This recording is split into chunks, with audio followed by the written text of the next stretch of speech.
Shalom Bapak Ibu Saudara sekalian, suatu sukacita di pagi hari ini dapat kembali menyapa Anda. Mari bersama-sama kita akan memuji, menyembah nama Tuhan, memuliakan dan mengagungkan Dia. Sungguh tak sabar. Tapi sebelumnya, mari kita berdoa bersama-sama. Bapak terima kasih untuk pagi hari ini dapat kembali hadir dalam hadirat-Mu untuk memuliakan nama-Mu. Kami atur persembahan kiranya menjadi harum di hadapan-Mu. Terimalah sebab dengan segenap hati kami memuji, memuliakan dalam nama Tuhan Yesus Kristus. Amin. Basuh aku di dalam darah-Mu, anak domba.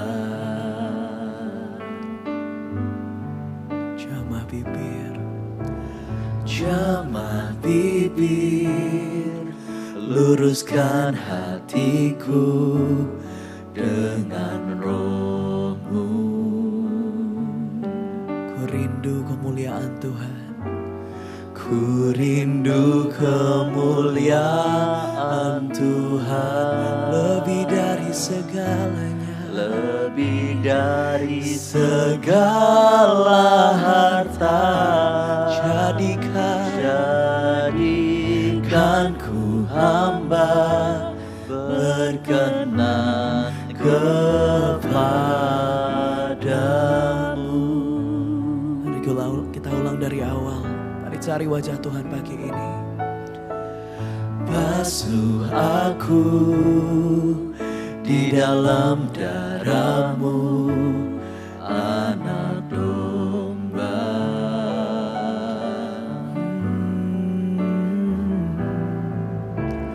Jamah bibir, luruskan hatiku dengan Roh-Mu. Kami rindukan Engkau. Ku rindu kemuliaan Tuhan lebih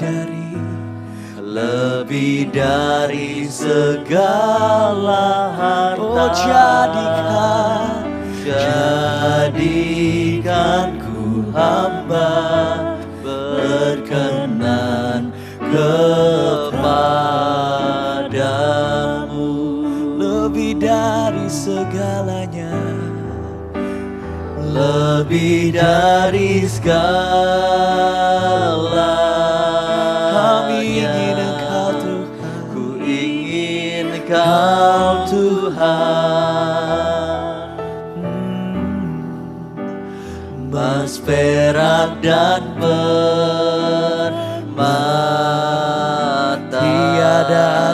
tiada artinya. Ku ingin lebih dekat, ku ingin lebih dekat. Ku mau bersekutu dengan. Jadikan ku hamba setia kepadamu. Katakan lebih dari segalanya, sebab lebih dari segalanya. Kami ingin Engkau Tuhan, tiada lain yang berarti. Emas, perak dan permata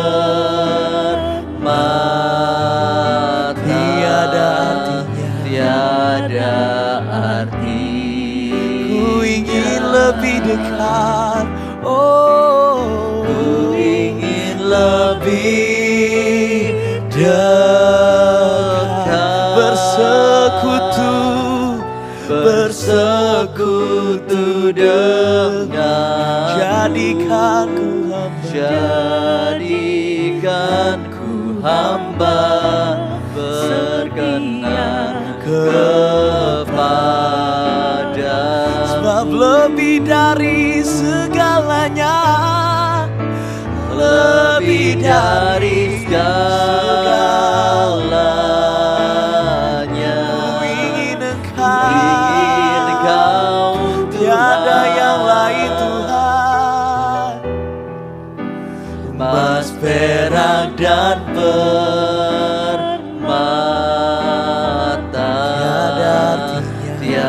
tiada artinya. Ku ingin lebih dekat, Ku ingin lebih dekat. kami rindukan Engkau Yesus. Bersekutu dengan Oh, jadikan aku hamba, jadikanku setia kepadamu. Oh, mari sembah Dia, mari cari wajahnya. Awali harimu dengan hadirat, hadirat Allah yang maha tinggi.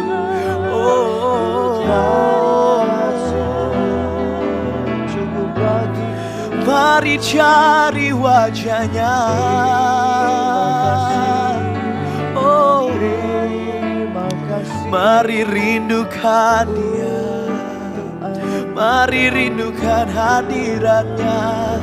Mari sambut pribadinya di kamar doa.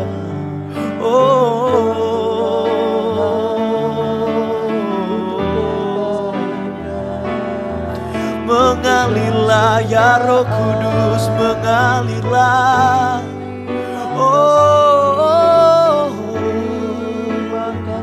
Syara barahama ya rala ya ina mangayarala.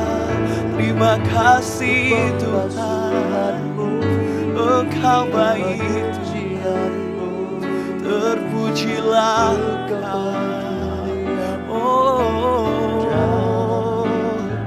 Yang layak disembah, yang layak dipuja, yang selalu kami nantikan. Sungguh ajaib, sungguh ajaib, sungguh Yang selalu kami nantikan Tuhan. Selalu kami tunggu-tunggu kehadiran-Mu, hadiran kasih Rajaku.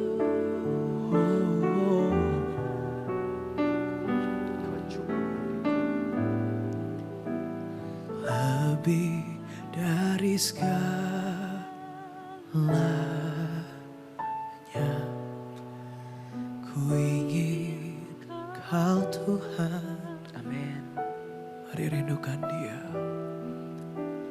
Emas, perak, dan permata Tiada artinya, tiada artinya. tiada artinya. Hanya Engkau yang berharga. Ku ingin lebih dekat, Mau selalu bersekutu, selalu dekat padamu. Jadikanku hamba setia kepadamu. Mari katakan sekali lagi, lebih dari segalanya. Lebih dari segalanya. Hanya Engkau yang utama Ku Tuhan. ingin Kau Tuhan. Emas, perak, dan permata. Emas, perak, dan permata Tiada lagi berarti bagiku. tiada artinya. Ku ingin lebih dekat. Ku ingin lebih dekat, Mau selalu bersekutu, bersekutu dengan selalu dekat denganmu. Jadikanku hamba setia kepadamu. Jadikan aku hambamu, jadikan ku hamba setia kepadamu. Jadikan kami hamba-Mu, Jadikan ku hamba setia kepadamu.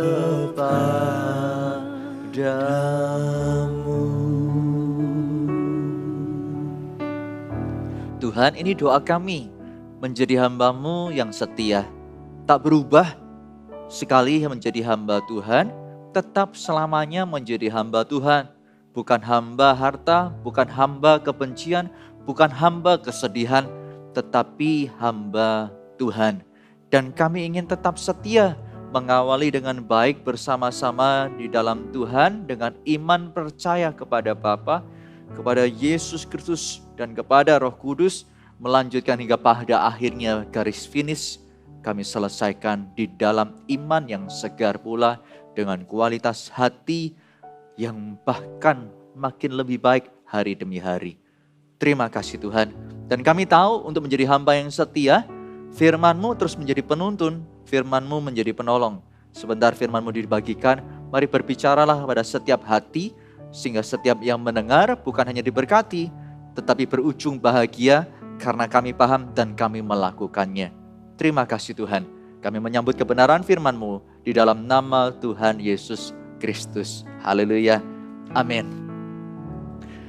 Bapak Ibu Saudara sekalian, pada kesempatan pagi hari ini kami berharap Anda dalam keadaan yang baik, dalam keadaan yang penuh dengan sukacita, sehat walafiat, jasmani maupun rohani, juga jiwa. Tapi jika ada di antara Anda yang ternyata dalam keadaan yang kurang baik, Anda bergumul sesuatu dan Anda masih berkutat di situ. Saat ini Anda berada di momen yang tepat untuk mendengarkan firman Tuhan menjadi penuntunnya. Siapa tahu yang Anda tak duga, ternyata hari ini Anda menerima jawabnya.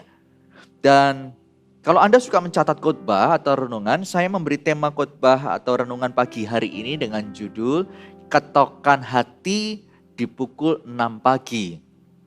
Pukul 6 pagi merupakan waktu di mana renungan pagi ini kita buka. Dan di jam 6 pagi ini kami berdoa serta berharap kepada Tuhan supaya ketokan di pintu hati Anda berujung kepada terbukanya pintu itu. Sehingga tuntunan firman bisa membawa Anda keluar dari gelap kepada terangnya yang ajaib di jalan rencananya yang mungkin hari ini sedang Anda cari. Tapi kalau ternyata suara hati yang Anda hari ini perhatikan begitu lembut, membuat Anda bergumul, ya enggak ya untuk dilakukan, doa kami biar terobosan juga Anda terima. Sehingga kesegaran iman Anda punya. Dan untuk mengawalinya, saya ingin menceritakan kepada Anda sebuah kisah yang terjadi di Hawaii. Sebuah kantor berita yang bernama The Maui News mencatat berita ini di tahun 2017. Bagaimana seorang hakim memvonis bersalah seorang pria berusia 30 tahun dengan sebuah hukuman, yaitu menulis surat pujian sebanyak 144 surat yang akan dilayangkan kepada mantan pacarnya, mantan kekasihnya. Nah, pada saat saya mengetahui tentang berita itu membuat hati ini geli. Lucu sekali karena tak biasa di Indonesia hukuman atau vonis yang demikian. Namun apa yang menjadi geli bagi saya dan Anda tentu setuju, tidak bagi yang di dalam pertikaian. Karena bagi seorang laki patah hati berupaya sambung lagi, tapi tak digubris, dari upaya yang segenap hati menjadi putus asa, muncul maki-makian yang begitu banyak setelah dikumpulkan jumlahnya 144. Dari sisi wanita juga sama. Bukan hanya panas hati pria, dia juga jika tidak panas dan tidak terganggu, mana mungkin perkara pengadilan dibuka sehingga harus ketok palu, vonisnya demikian. Harus dilakukan, kalau tidak hukuman lanjutan akan diterima oleh si pria. Nah, Bapak Ibu Saudara sekalian, dalam kehidupan kita berbicara soal marah, tentu itu hal yang natural, manusiawi, wajar bagi setiap kita bereaksi atau berespon terhadap sesuatu yang tidak kita ingini. Selain kecewa, menangis, marah bisa jadi. Tapi marah itu berbeda dengan benci.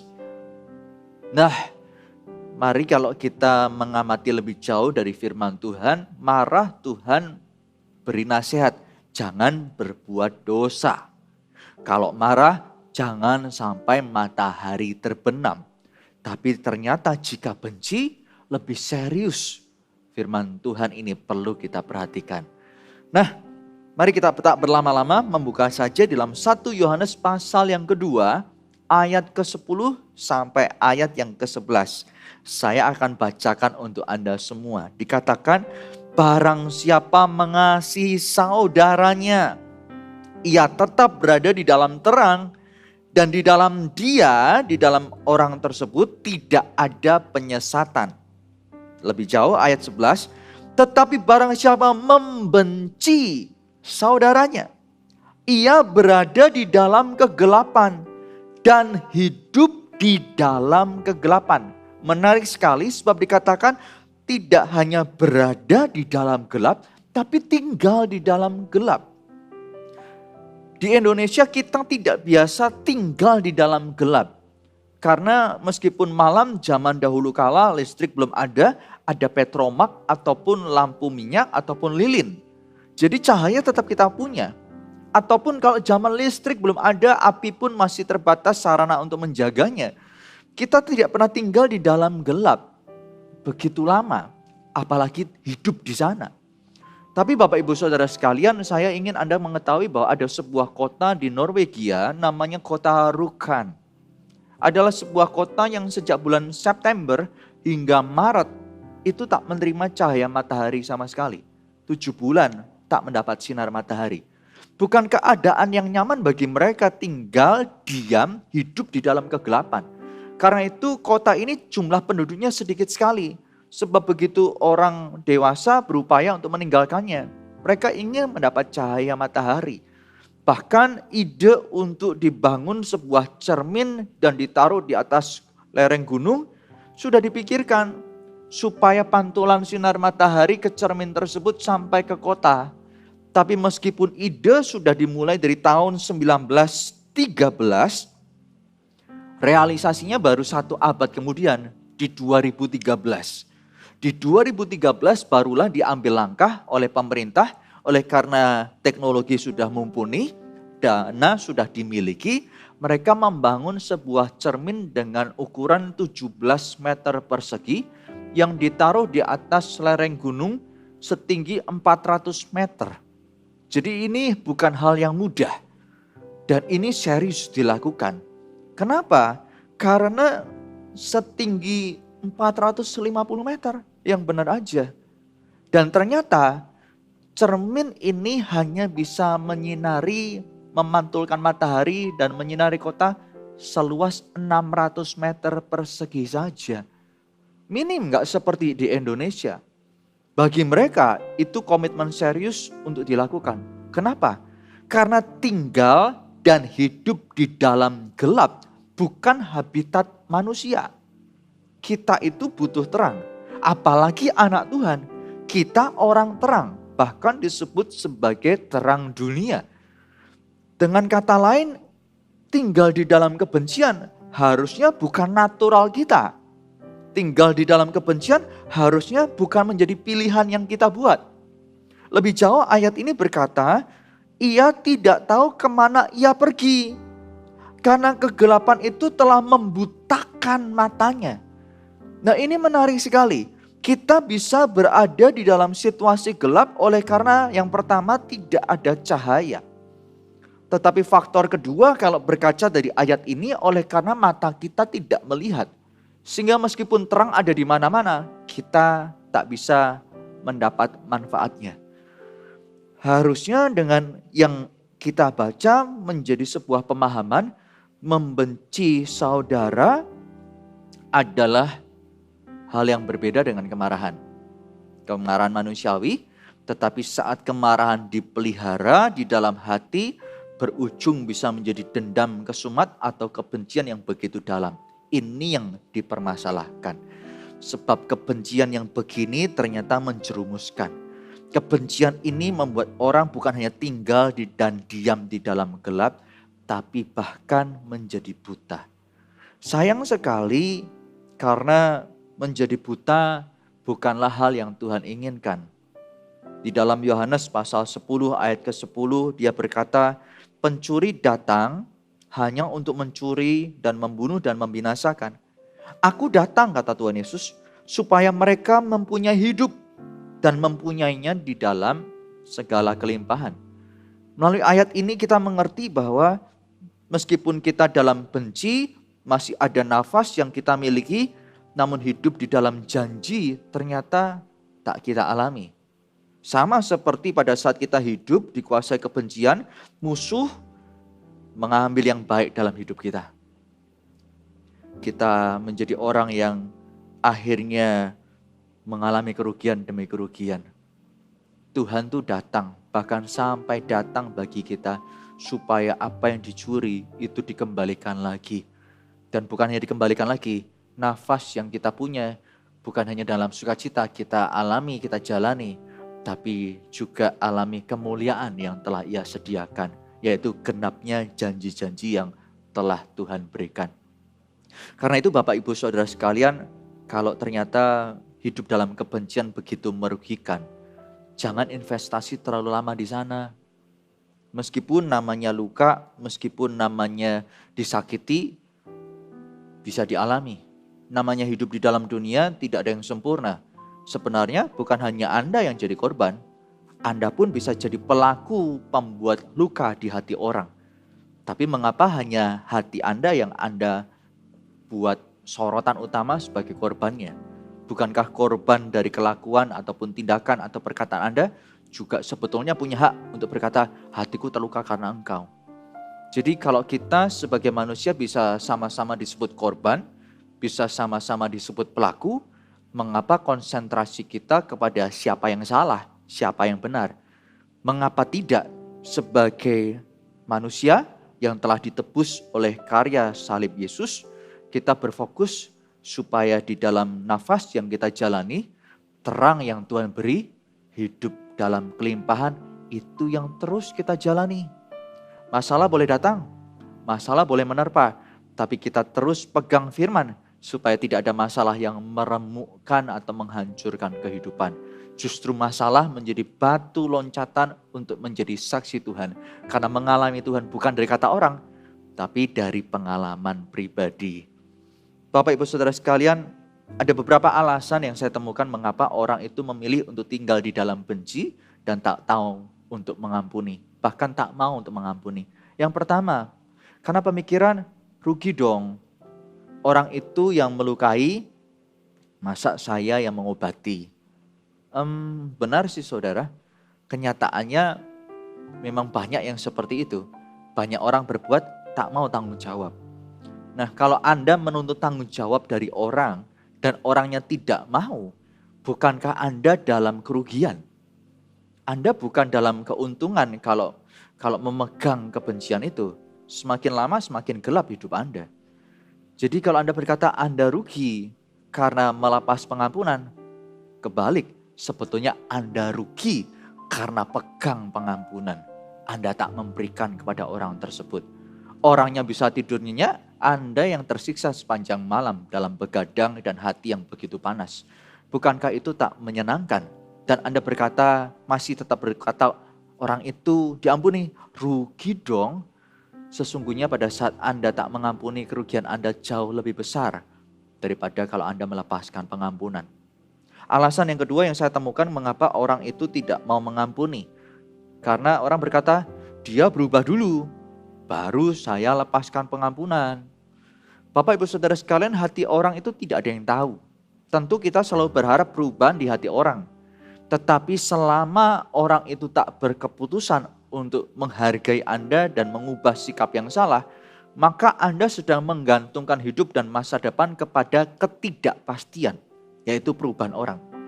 Mengapa Anda menggantungkan diri dan sukacita masa depan kepada sesuatu yang tidak pasti? Di tengah firman Tuhan sudah jelas, kelimpahan. hidup bukan dalam kelimpahan harta, tapi menjalani hidup itu dalam makna, dalam sukacita, mengalami janji Tuhan jadi nyata. Itu loh saudara, itu pasti. Tapi orang berubah hatinya belum pasti.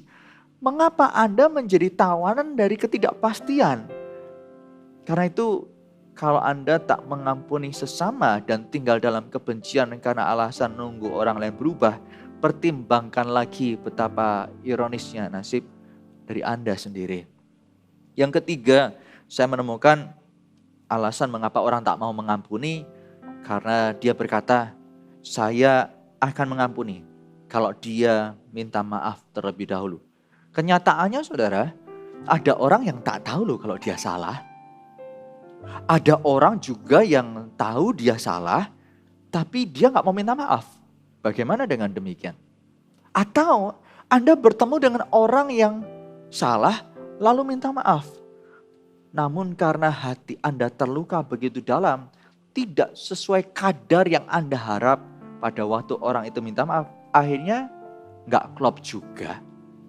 Jadi masalah tentang mengampuni tak bisa kita jadikan pihak lain yang kita tuding sebagai pelaku menjadi sumber kebebasan di dalam hidup kita. Ternyata kita tuh punya tanggung jawab untuk berbicara pengampunan dari sudut pandang yang benar, yaitu sudut pandang firman. Firman Tuhan mengajar kepada kita untuk mengampuni. Dan perintah mengampuni itu bukan dari manusia, dari Tuhan saja. Karena itu pada saat kita mengambil keputusan untuk mengampuni, sebenarnya itu merupakan tindakan ketaatan kita kepada Tuhan yang memberi. Meskipun prakteknya kepada sesama. Nah, banyak kali orang itu rancu antara mengampuni dan rekonsiliasi. Untuk mengampuni itu urusan kita dengan Tuhan. Rekonsiliasi itu urusan kita dengan sesama. Mengampuni bisa segera kita datang kepada Tuhan dan bereskan hati. Tetapi untuk rekonsiliasi, yaitu mempercayai lagi setelah kepercayaan dilukai, tentu butuh waktu dan integritas untuk membayarnya. Dengan ini saya mau berkata kepada Anda, jika Anda tinggal dalam hati yang susah dan Anda merasa begitu menderita, selama ini ternyata Anda tuding orang lain sebagai penyebabnya, sebenarnya kunci kemerdekaan hidupmu ada di tanganmu. Bapak Ibu Saudara sekalian, lepaskan pengampunan, karena itu ketaatan kepada Allahmu, ketaatan kepada Tuhanmu. Ketaatanmu akan membawa penyertaannya, sehingga akan memunculkan kemampuan untuk bisa menilai lebih jernih. Bagaimana ya aku memberi kesempatan kepada saudaraku ini? Kapan ya waktunya ya? Sebesar apa aku berani menaruh rasa percaya lagi kepada dia? Saat Anda melakukan bagianmu, yaitu mengampuni, maka langkah selanjutnya rekonsiliasi menjadi sesuatu yang Anda lakukan dengan penuh ketenangan. Di sana Anda memang bisa berujung, Anda melakukan bagian Anda, tidak demikian dengan pihak lainnya. Ya sudah, bukankah kita tahu firman-Nya berkata, sejauh itu bergantung padamu, upayakanlah perdamaian. Lakukan bagian Anda, dan dari sana, dari hidup di dalam gelap, Anda ditarik tinggal di dalam gelap. Dan berujung tinggal dan hidup di dalam terang yang membawa Anda hidup di dalam kemenangan. Sebab apa yang tak pernah dilihat oleh mata, tak pernah timbul di hati manusia, tak pernah kita dengar, itu yang disediakan Allah bagi yang mengasihi Dia. Dan tahukah Anda, Tuhan itu begitu rindu menjawab kerinduan, keinginan Anda dengan bermula dari titik ini. Keluarlah dari gelap dengan memberi pengampunan. Keluarlah dari gelap dengan tinggalkan kebencian. Sebab itu investasi yang sangat merugikan. Di dalam kebencian, hidupmu sedang digerogoti, hidupmu sedang dicuri, hidupmu sedang diambil. Tetapi di dalam terang, hidupmu sedang dibangun, sedang diangkat, sedang dibekali, sedang diperlengkapi. Meskipun pada waktu engkau melepaskan pengampunan, terasa lukanya seperti apa, terasa sakitnya seperti apa, ketahuilah bahwa Tuhan itu tidak tutup mata. Air mata ini ciptaan Tuhan. Kantong mata itu ciptaan Tuhan pula. Dan Mazmur berkata, Tuhan itu dekat dengan orang yang remuk hati. Karena itu, jika hari ini pada saat kau memilih jalan mengampuni dan ada air mata yang mengalir, bahkan begitu rasa pedih menguasai, ingatlah Tuhan lihat dan Dia memperhitungkannya. Karena di matanya Anda berharga. Dan di mata Tuhan sesama Anda juga berharga. Itulah alasannya Tuhan berkata, kasihilah sesamamu manusia seperti dirimu sendiri. Siapa tahu jalan pemulihan sesamamu itu bermula lewat hidupmu. Dan Tuhan memakaimu untuk menjadi jalan pemulihan relasi yang ada. Mungkin itu dengan pasangan, suami atau istri, orang tua dengan anak, sahabat, rekan kerja, rekan pelayanan, dengan pemimpin. Wow, betapa indahnya jika kita yang melakukan firman Tuhan bisa melihat penyertaannya nyata, hal yang tak terduga. Ia tunjukkan sebagai bukti, anakku, aku berkenan kepada ketaatanmu, maka musuhmu pun kuperdamaikan denganmu. Wow, hal itu akan menjadi lebih indah dari yang kita duga. Dan di pagi hari ini saya ingin menutup dengan kisah ini. Suatu kali ada seorang anak muda sedang diikat ayahnya di sebuah pohon. Ayah itu dalam geram mengikat anak oleh karena anak tersebut ketahuan mencuri barang kepunyaan ayahnya yang berharga. Anaknya teriak-teriak minta maaf, ayahnya mengabaikan. Sampai begitu marah ayahnya potong bagian telinga si anak, lalu tunjukkan kepada dia dengan berkata, kamu makan telingamu ini atau aku bunuh. Wow, sadis, ngeri sekali. Anak itu teriak-teriak dan berkata, papa gak mau, itu dagingku sendiri, itu dagingku sendiri.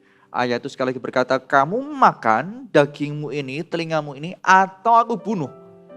Dari teriak, anak itu perlahan menjadi diam. Dengan mata yang melotot tajam, dia telan telinganya, bagian potongan telinganya. Dan sejak itu dendam, benci, kesumat ada di hati begitu menguasai. Saya tidak tahu apakah Anda punya pengalaman yang se-ekstrim itu atau setara atau mirip-mirip. Namun satu hal yang saya mau saksikan kepada Anda, bahwa Anda bisa mendengar ceritanya karena anak tersebut telah mengambil keputusan untuk meninggalkan kebencian yang begitu dalam. Melepaskan pengampunan meskipun dalam teriak hati yang begitu berkata, Tuhan sulit berat, kok tega punya papa begini. Tapi karena Engkau yang memberitahu, maka aku mengampuni. Dan mengampuni itu menyehatkan jiwaku, menyehatkan rohku, menyehatkan fisikku. Hari ini aku mengampuni papaku. Dan seketika pada waktu dia melepaskan pengampunan, hidupnya tak pernah sama. Masa depannya cerah. Terang Tuhan menjadi habitatnya dari hari itu ke selanjutnya. Masalah tetap ada, tetapi dia tahu ada Tuhan yang beserta. Karena itu Bapak Ibu Saudara sekalian, hari ini ketokan di pintu hati Anda, kami rindu Anda jawab dengan cara yang sama. Tuhan, aku mau praktekkan firman-Mu. Kisahku berbeda dengan anak tadi. Tapi meskipun kisah berbeda, gelapnya sama. Ruginya sama. Melihat keluargaku korbannya sudah besar. Ku tak tahu bagaimana harus membayarnya. Tetapi di dalam iman kepada Tuhan yang tak pernah mengecewakan, tak pernah mencelakakan, dan tak pernah menyesatkan. Aku pilih untuk berkata, ya Tuhan, jalan-Mu adalah jalanku. Kehendak-Mu adalah mauku. Ku lepaskan pengampunan. Aku pilih untuk taat kepadamu. Soal nanti memberi kepercayaan, lagi yang baru. Itu butuh waktu, itu butuh bukti. Tapi nanti hari ini bagianku tak mau kulewatkan. Aku ingin kembali dulu kepadamu, aku kembali dulu padamu. Kalau Anda orangnya sungguh tak sabar mendengar bagaimana hidup yang diubahkan menjadi kesaksian dan kemuliaan, menjadi garam dan terang dunia, memberi rasa bagi banyak orang, menghilangkan gelap di sekitar Anda. Anda ceritakan kepada kami atau orang-orang sekitar bahwa Tuhan kita Tuhan yang hebat. Amin. Mari bersama-sama kita akan datang kepada Tuhan di dalam doa. Anda tidak sendiri. Pada waktu Anda meratap ini, Anda tak sendiri. Bukan hanya kami, terlebih Kristus ada di dekatmu. Dia tahu tangismu, dia tahu deritamu. Datanglah padanya, datanglah padanya. Ubah hatiku seperti hatimu, kudus berkenan bagimu. Amin. Bagaikan emas yang murni, bentuk hatiku selalu. Biar ku menjadi ciptaan baru, bebas dari semua yang jahat, serupa dengan gambarmu. Sucikan ku, kuduskan hati, ubahkan ku. Ubah hatiku seperti hatimu, kudus berkenan bagimu. Ya Tuhan, amin. Bagaikan emas yang murni, bentuk hatiku selalu. Biar ku menjadi ciptaan baru, bebas dari semua yang jahat, serupa dengan gambarmu. Sucikan ku, kuduskan hatiku, Tuhan. Hari ini saya tahu ada banyak dari antara yang bergumul, gak bisa, gak mungkin. Izinkan saya berdoa bagi Anda. Dalam nama Yesus, untuk setiap ketidakmungkinan memang bagian Tuhan. Tetapi jika perintah diberikan, sesungguhnya Anda bisa untuk melakukannya.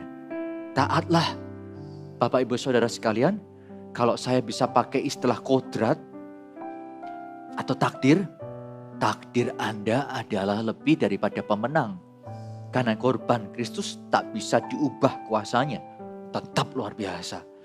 Karena itu kalau Anda hari ini dalam keterpurukan oleh karena kebencian, tidak ada penolakan dari surga. Seburuk apapun untuk engkau kembali kepadanya. Jika seorang anak itu jatuh dalam sebuah kubangan lumpur, yang dibuang tentu lumpurnya bukan anaknya. Demikian dalam kebencian maupun kesalahan atau kerugian yang telah engkau buat pada orang-orang yang telah engkau balas. Kerugiannya begitu besar. Hari ini dengarlah, urusan nanti mengganti bagaimana engkau perlu gumulkan dan doakan. Tapi pagi hari ini kembalilah dahulu kepada Tuhan. Saat engkau kembali, hikmat akan Tuhan beri. Amin. Amin. Jangan takut. Tidak ada yang mustahil bagi Tuhan. Dan tidak ada yang mustahil bagi orang yang percaya. Akan ada jalan di padang gurun. Akan ada mata air di lembah-lembah. Yang memberi kehidupan kepada kemustahilan, ketidakmungkinan. Dan hidupmu adalah yang akan Tuhan ubah tersebut. Dalam damai sejahtera. terimalah berkat Tuhan yang mengangkatmu tetap naik dan bukan turun. Jadi kepala, bukan ekor. Menjadikanmu kuat di dalam Tuhan, di dalam kekuatan kuasanya. Saat engkau berkeputusan untuk bangkit, maka kebangkitanmu bukan seorang diri. Sebab sesungguhnya begitu banyak orang yang akan meninggalkan kebencian, hari ini menjadi partnermu di dalam Tuhan. Semua anak Tuhan bangkit kembali di dalam terang. Surga memandang kepada wajahmu, pada dirimu dan memberikan supportnya. Kau tak pernah sendiri, tak pernah sendiri. Kau bisa katakan di hatimu, dalam nama Yesus, aku bukan orang lemah. Dalam nama Yesus, aku bukan orang kalah. Dalam nama Yesus, aku punya masa depan. Dalam nama Yesus, aku tinggalkan gelap. Dalam nama Yesus, aku lepaskan pengampunan. Dalam nama Yesus, aku raih kemenangan. Dalam nama Yesus, aku raih masa depan. Dalam nama Yesus, aku raih hidup dan kelimpahan yang Tuhan sediakan. Dalam nama Yesus, aku raih janji Tuhan di dalam Alkitab untuk nyata bagi hidupku. Dalam nama Yesus, Kristus adalah untukku. Dalam nama Yesus, kasih-Nya cukup untuk aku. Dalam nama Yesus, terimalah berkat yang mengangkatmu ini. Di dalam nama Yesus, dalam nama Yesus, dalam nama Yesus. Terima kasih Tuhan, terima kasih. Sebentar aktivitas engkau akan lanjutkan. Lanjutkan dalam sukacita, lanjutkan dalam kemenangan, lanjutkan dalam iman yang disegarkan. Karena kasih karunia dari ada apa-apa. Cinta kasih dari Kristus Yesus putranya yang tunggal dan persekutuan dengan Roh Kudus menyertaimu dari hari ini sampai Maranatha Kristus datang untuk kedua kalinya. Tuhan Yesus memberkati. Sampai berjumpa di ibadah, di momen renungan pagi selanjutnya.